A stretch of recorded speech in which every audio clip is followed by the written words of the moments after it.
مثلا بسیاری وقتا در اینترنت من خودم یگان کتاب خوبش که به درد میخوره که روز من کتاب پیدا کنم الله پاک رو در کار خود گرفتار کنه بگین آمین. یا به خاطر چی میگیم یک کتابه که خوبش کار دارم اون کتاب دیدم که وقت نشه کرده که اکانت نمبر تا بر من بده که من این کتاب برات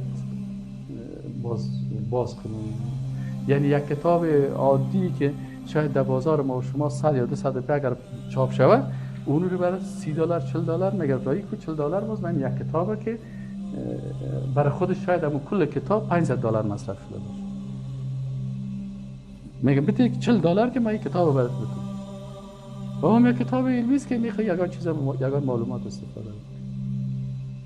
اما باز اگر مسئله شهوات باشه باز فیلم هایی که سر هر فیلم 30,000 و 40,000 مصرف کردن سر هر فیلم 30,000 40,000 باشه نه 30 میلیون و 40 میلیون